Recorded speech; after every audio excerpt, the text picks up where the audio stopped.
Hello दोस्तों, कैसे हो सब आप लोग। आज के सेशन में हम करेंगे बहुत इंपॉर्टेंट डिस्कशन जवाहर नवोदय विद्यालय के डॉक्यूमेंट वेरिफिकेशन से रिलेटेड। आप कई सारे बच्चों की क्वेरी है कि सर हमारा सिलेक्शन के लिए यदि सिलेक्शन होता है तो हमें कौन कौन से डॉक्यूमेंट चाहिए। तो बच्चों को इन प्रॉब्लम्स को ध्यान में रखते हुए ये वीडियो बहुत महत्वपूर्ण है। जिन बच्चों ने अभी 13 दिसंबर को पेपर दिया है तो बेटा अभी आपके पास लगभग 3 से 4 महीने हैं। तो इन 3 से 4 महीने के अंदर आपको अपने डॉक्यूमेंट्स पूरे रेडी कर लेने हैं। अभी आपके पास उचित पर्याप्त समय है। अदरवाइज यदि आप लास्ट टाइम यदि आप करेंगे तो कोई न कोई कारण से, मैंने हर साल देखता हूं कि बच्चा लास्ट टाइम देखता है और फिर कोई न कोई डॉक्यूमेंट अधूरा रह जाने की वजह से वो अपने वेरिफिकेशन में निकल जाता है। तो ऐसी गलती आप ना करें और अपन करते हैं डॉक्यूमेंट वेरिफिकेशन के पॉइंट्स के बारे में डिस्कशन। तो आप कॉपी पेन लेकर बैठिएगा और एक एक पॉइंटों को नोट कीजिएगा। पेरेंट्स के साथ मैं ये बात पूरी साझा कर रहा हूँ। यदि पेरेंट्स देख रहे हैं तो पेरेंट्स और स्टूडेंट देख रहा है तो स्टूडेंट। तो सबसे पहले आज का सेशन में आपको साफ साफ दिख रहा है कि आज जो हम डिस्कशन करने वाले हैं वो डिस्कशन करने वाले रिक्वायर्ड जो डॉक्यूमेंट है उनके बारे में। तो देखिएगा, पहला पॉइंट आपका रिक्वायर्ड डॉक्यूमेंट में क्या है। यदि आप देखते हैं तो देखो, सबसे पहले बेटा आपने फॉर्म फिल किया होगा। फॉर्म फिल किया होगा तो आपने एक ऑनलाइन एप्लीकेशन पे गए होंगे, ये वेब ब्राउज़र पे गए होंगे, वहाँ आपने फॉर्म फिल किया। वहाँ आपने दूसरा प्रोसेस आपका क्या रहा, सिलेक्शन का। सिलेक्शन के बाद में आपका क्या होना है, एडमिशन। और एडमिशन के बाद में आपको एडमिशन के लिए क्या चाहिए, डॉक्यूमेंट वेरिफिकेशन। और डॉक्यूमेंट वेरिफिकेशन में क्या क्या डॉक्यूमेंट चाहिए उनके बारे में हम डिस्कस करेंगे, ठीक है। और किस वजह से आपके डॉक्यूमेंट रिजेक्ट हो जाते हैं उस पॉइंट के बारे में भी हम इस क्लास में डिस्कशन करने वाले हैं। तो देखिएगा, आज का हमारा डॉक्यूमेंट वेरिफिकेशन की यदि हम बात करें तो फर्स्ट ऑफ ऑल आपको बेटा चाहिए बर्थ सर्टिफिकेट। क्या चाहिए बेटा, बर्थ सर्टिफिकेट। आपका बर्थ सर्टिफिकेट होना कंपलसरी है। यदि किसी बच्चे ने बर्थ सर्टिफिकेट नहीं बनवा रखा तो मैं आपसे कहूँगा कि बर्थ सर्टिफिकेट बनवा लें। मोस्ट प्रोबेबली ये बर्थ सर्टिफिकेट सभी बच्चों का रहता है। दूसरा है आपका पॉइंट आधार कार्ड या एनरोलमेंट स्लिप। देखो, कुछ बच्चों को हो सकता है कि आधार कार्ड नहीं बना हुआ हो और आधार कार्ड नहीं बना हुआ हो और आधार कार्ड में समय लग रहा हो तो बेटा आधार कार्ड के लिए आप एनरोलमेंट कर लीजिएगा। क्योंकि आधार कार्ड के लिए आप एनरोलमेंट करते हैं तो आपका काम एनरोलमेंट स्लिप से भी चल जाएगा। आपका काम किससे चल जाएगा, एनरोलमेंट स्लिप से भी चल जाएगा, ठीक है। और उस स्लिप के आधार पर जब भी आपका आधार कार्ड आता है, वैसे मोस्ट प्रोबेबली 5 to 7 डेज में आधार कार्ड का ई कार्ड आ जाता है, तो आपका काम चल जाएगा। दूसरा, आपको अपनी पासपोर्ट साइज की करंट फोटो चाहिए। कभी कभी बच्चा क्या करता है, पुरानी फोटो को लगा देता है, ठीक है। तो आपको फोटो ही चाहिए, वो भी करंट चाहिए जो कि आपने फॉर्म में फिल की है, ठीक है। और ऐसा नहीं कि डली फोटो आप यूज करो, आपकी फोटो एकदम सही होनी चाहिए, वो फोटो आपको यूज करनी है। दूसरी बात, सबसे इंपॉर्टेंट बात, DOB must match in all document. आपका जो डीओबी है, बर्थ सर्टिफिकेट है, वो आपकी जो क्लास के जितने भी सर्टिफिकेट है या आधार कार्ड है या आप जो भी आप डॉक्यूमेंट दे रहे हैं, जहाँ पर भी बर्थ सर्टिफिकेट में जो वर्थ लिखी हुई है वो बेटा बर्थ आपका जो डेटा है हर पॉइंट पर मैच करना चाहिए। कई बार रिजेक्शन का भी बहुत बड़ा कारण ही हो जाता है। दूसरा, इसमें जो इम्पोर्टेंट रोल प्ले दूसरा ये करता है कि कुछ बच्चे, जो मैक्सिमम जो बच्चे हैं, रूरल एरिया से इस फॉर्म को फिल करते हैं, ठीक है। तो मैंने नेक्स्ट जो आपकी स्लाइड बनाई है रूरल एरिया के लिए, तो देखिए मैं आपको बताता हूँ।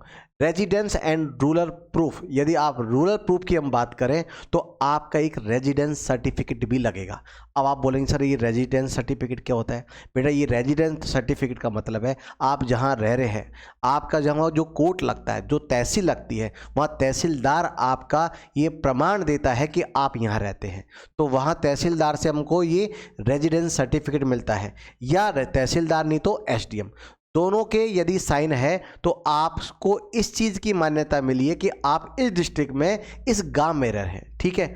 वहाँ से आपको क्या बनाना है, आपको रूरल एरिया सर्टिफिकेट बनेगा।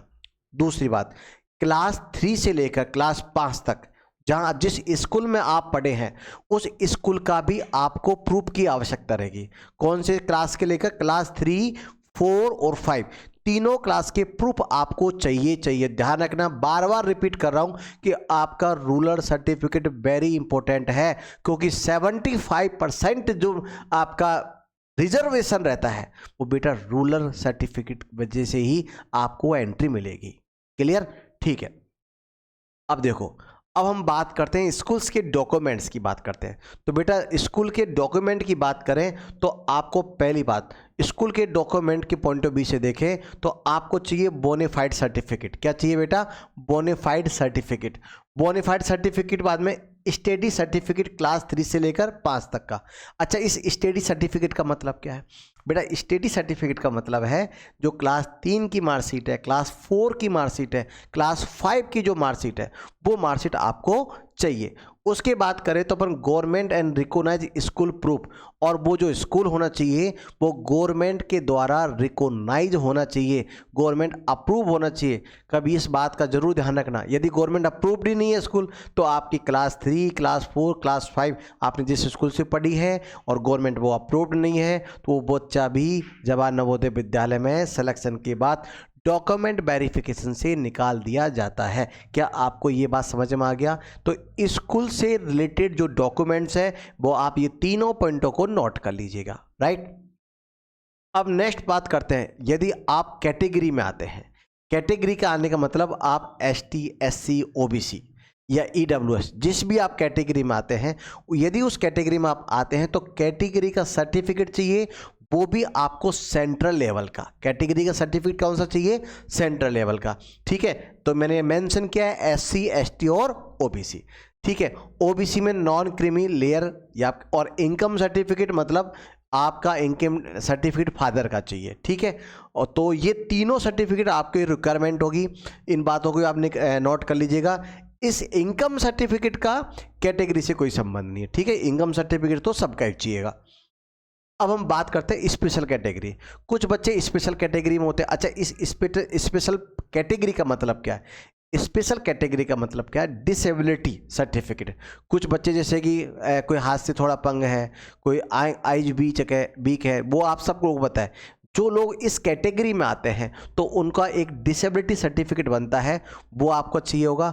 और दूसरा एक सिंगल गर्ल चाइल्ड का जो सर्टिफिकेट होता है, यदि कोई इस कैटेगरी में आता है तो उसको अपना ये सर्टिफिकेट चाहिए। अब बात करते हैं पेरेंट के पॉइंट ऑफ व्यू से कि पेरेंट के पॉइंट ऑफ व्यू से पेरेंट्स का कौन सा सर्टिफिकेट लगेगा।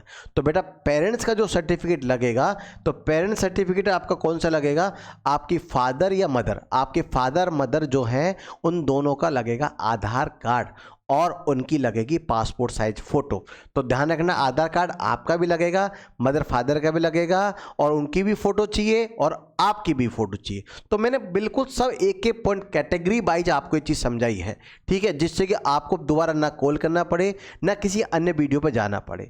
आपको कंप्लीट इस तरह की पूरी चीज़ आपको मिल जाएगी। यदि आप पहली बार इस चैनल पर आए हैं और जवाहर नवोदय विद्यालय की आप तैयारी कर रहे हैं या करने का प्लान कर रहे हैं तो बेटा आपके लिए बहुत अच्छा ये चैनल है, और आप इस चैनल को जल्दी से सब्सक्राइब भी कर लीजिएगा और बेल आइकन का बटन दबा लीजिएगा, जिससे कि जितने भी जवाहर नवोदय विद्यालय से रिलेटेड कंटेंट आए आपके पास समय टू समय आपके पास नोटिफिकेशन मिलता रहे, ठीक है। अब अपन बात करते हैं पेरेंट सर्टिफिकेट के बाद में एडमिशन इंस्ट्रक्शन। अब बेटा जो आपने ऑनलाइन फॉर्म फिल किया था सबसे पहले एग्जाम देने से पहले, तो उसकी एक अपन को हार्ड कॉपी की एक रिक्वायरमेंट रहेगी, ठीक है। और उस हार्ड कॉपी की रिक्वायरमेंट के आधार पर वहाँ जो जो डॉक्यूमेंट आपने सर्टिफिकेट किए, जो जो डॉक्यूमेंट आपने अपलोड किए थे, हालांकि मैं सबके बारे में डिस्कस कर चुका हूँ, वहाँ से आप उनको मैच करेंगे। जो फोटो यूज करिए, जो डॉक्यूमेंट लगाएं, वही फोटो वही डॉक्यूमेंट आपको उसके साथ में स्कैन कॉपी के साथ में चाहिए। दूसरा, जो एडमिशन आप लेने जाएंगे तो आपको वहाँ एक ओरिजिनल भी साथ में लेके जाने हैं, और जितने भी ओरिजिनल लेके जाएंगे आप उनकी मिनिमम 2 कॉपी तो जरूर लेके जाएं, ठीक है ना। वैसे 1 कॉपी से काम चल जाता है, पर 2 कॉपी तो एटलीस्ट आपकी होनी चाहिए। ध्यान रखना, जितने भी सर्टिफिकेट हो और फोटो कॉपी हो उन पर कोई कटिंग नहीं होनी चाहिए, कोई राइटिंग ओवर राइटिंग नहीं होनी चाहिए। कभी कभी ओवर राइटिंग की वजह से आप सस्पेंस में काउंट हो जाते हो, और ऐसे केस में आपके एडमिशन पर रिजेक्शन की प्रॉब्लम आ सकती है। तो बेटा ये रिजेक्शन का एक रीजन बन सकता है, तो ध्यान रखना कि फॉर्म पर कोई आप लेके जा रहे हैं पर कोई कटिंग नहीं होनी चाहिए, कोई ओवर राइटिंग आपने की हुई नहीं होनी चाहिए, ठीक है। अब हम इसके बात करते हैं इसके रिजेक्शन के कॉमन रीजन क्या है। तो देखो बेटा मैंने पॉइंट बनाया कॉमन रिजेक्शन रीजन्स। तो सबसे पहले कभी कभी होता क्या है, आधार में DOB अलग, कल मार्कशीट में DOB अलग, फिफ्थ में डीओबी अलग या किसी एक में डीओबी अलग, तो बेटा ये किसी एक में भी डीओबी अलग होगी तो अभी तो समय है आपके पास, तो चेंज करा लेना, क्योंकि एक में भी डीओबी यदि अलग होगी तो गारंटेड ये फॉर्म आपका 100% रिजेक्ट हो जाएगा। ऐसा हुआ है पिछली बार। दूसरा पॉइंट, इनवैलिड रूलर सर्टिफिकेट। यदि रूलर सर्टिफिकेट प्रॉपर नहीं बना हुआ, प्रॉपर तहसीलदार के साइन नहीं है, प्रॉपर एसडीएम के साइन नहीं है, पूरा डेटा प्रॉपर तरीके से मैनेज नहीं है, तो बेटा यदि रूलर का सर्टिफिकेट नहीं है तो दूसरा रीजन आपका कैंसिल होने का ये बन जाता है। तो इन चीज़ों को ध्यान रखें। तीसरा, कभी कभी जब बच्चे छोटे होते हैं तो बेटा क्या होता है कि हम तीसरी क्लास में नाम अलग है, चौथी क्लास में कुछ स्पेलिंग में हमने चेंज कर दिया, कोई फर्क नहीं पड़ा कि बाद में 8वीं बोर्ड आएगी तो अपन चेंज करवा लेंगे। स्टार्टिंग में पेरेंट्स के दिमाग में यही रहता है, बट ध्यान दे बेटा, आपके यदि स्पेलिंग में या सर नेम में, फादर नेम के नेम में, सर नेम में एक स्पेलिंग की वर्ड का भी यदि डिफरेंस है तो भी बहुत बड़ा तिल का पहाड़ बनने वाला है। आप यदि ऐसा है तो आपने प्रिंसिपल, अपने टीचर से, अपने स्कूल से जाकर उनको करेक्ट करवा लें, क्योंकि नेम स्पेलिंग मिसमैच की वजह से भी आपकी रिजेक्शन होने के कारण है। इसलिए मैंने तीनों चारों कारण लिखे।